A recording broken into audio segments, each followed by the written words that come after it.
We often believe that the line between right and wrong is a clear, bright one, drawn sharply for all to see. We imagine a world where victims are blameless and perpetrators are purely malicious. But every so often, a story emerges from the cracks of society that blurs that line into a murky, indistinguishable gray. It's in these moments we are forced to confront a more complicated reality, one where a single poor decision can spiral into a vortex of conflicting truth, leaving everyone to wonder what really happened. A story that begins with a clear-cut crime, a vulnerable victim, and a faceless villain, can twist itself into a tangled knot of accusations and denials, where the only certainty is that someone is not telling the truth. This is one of those stories. It begins on a sun-bleached afternoon, not with a dramatic heist, but with a quiet scene of its aftermath. On a stack of wooden pallets, in the shadow of a warehouse wall, an 85-year-old man named Paul sat nursing his wounds. His leg was a mess of bloody scrapes, the raw skin a testament to a violent encounter. He dabbed at the injury with a paper towel as the first responding officers arrived. To them, the scene was straightforward: an elderly citizen, frail and shaken, who had just been the victim of a brutal carjacking. Paul recounted his harrowing story, his voice a mixture of shock and pain. He explained how he had ended up on the ground, how the woman had gotten into his car, a white GMC Terrain, and sped away. He could only tell them that she was a black female and that she had headed south. The officers listened patiently, their questions professional and direct. They inquired about any tracking systems, a GPS, anything that could help them locate his vehicle. Paul confirmed he had nothing of the sort, but then remembered his cell phone was still inside the car. This small detail offered a glimmer of hope, a digital breadcrumb trail that could lead them to the suspect and his stolen property.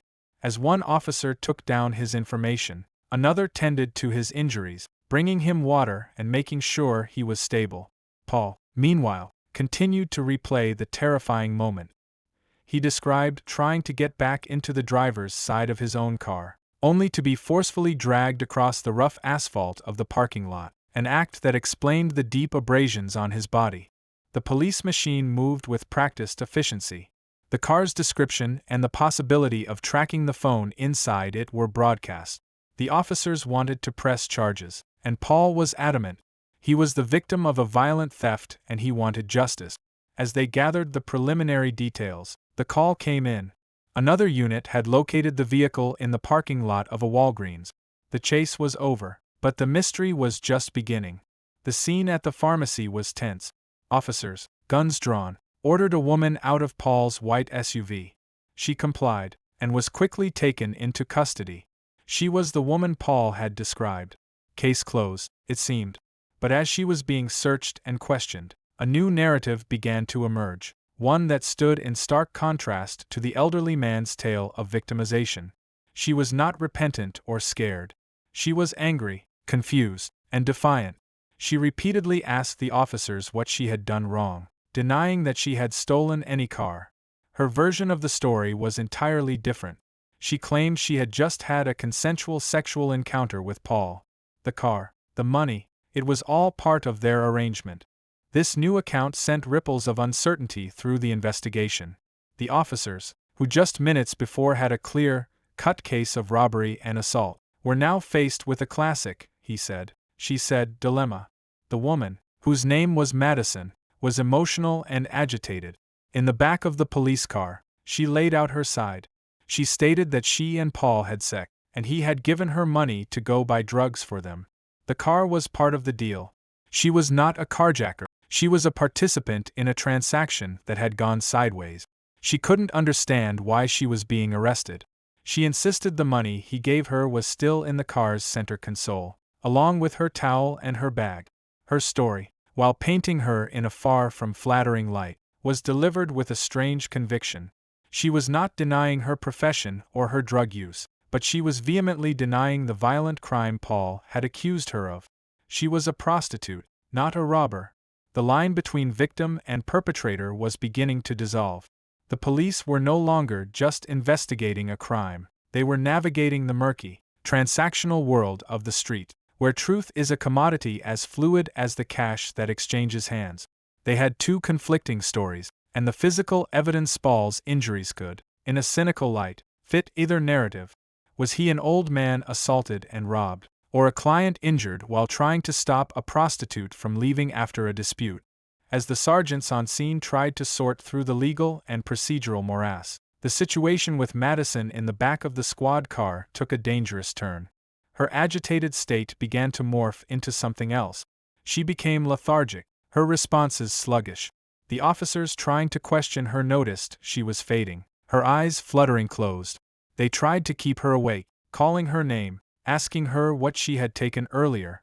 She mumbled denials, claiming she hadn't used any drugs, but her physical state told a different story. She was on the verge of passing out, a potential overdose unfolding in the cramped back seat of a patrol car. The situation was now a medical emergency. The officers, trained for confrontation, now had to shift to preservation.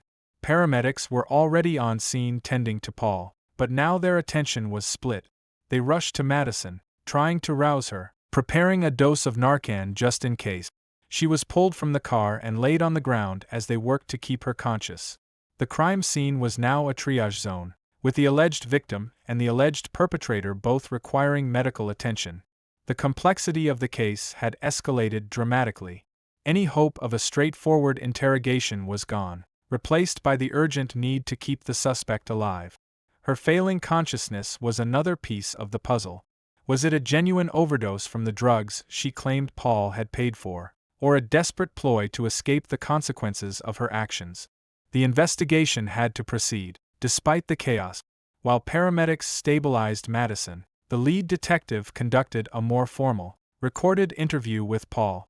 In the sterile environment of an interview room, Paul's story was fleshed out, and new details emerged. He admitted, under direct questioning, that his initial intention was to find a prostitute. He confirmed this was the second time he had engaged Madison's services.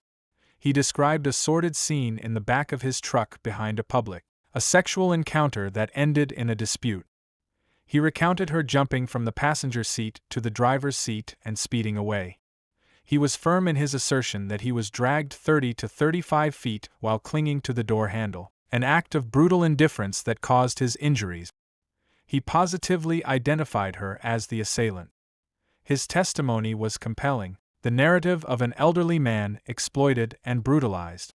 Yet, the admission that he had sought her out, that this was a paid transaction, subtly shifted the context.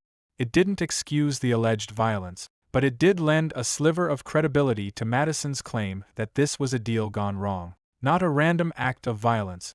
The sergeant, meanwhile, had to explain the grim legal reality to Madison. She was being accused of a felony. Her story and his story were in direct opposition. An investigator would have to untangle the truth, but until then, her freedom was gone. The case was no longer a simple matter for patrol officers. It was a complex investigation that would rely on forensic evidence, witness testimony, and the difficult task of determining who was the more believable liar. The final scenes of the day were a study in contrast. Paul, his injuries bandaged, was finally transported to the hospital for further evaluation. His daughter on her way to meet him. He was the picture of a victim, battered but resolute. Madison, strapped to a gurney and loaded into an ambulance, was a picture of chaos. Her medical condition was unstable, her future uncertain. She was a suspect, a patient, and a puzzle. The police were left in the parking lot, with a stolen car, two irreconcilable stories, and more questions than answers. The bright line between right and wrong had faded completely, leaving only the deep, unsettling gray of human desperation.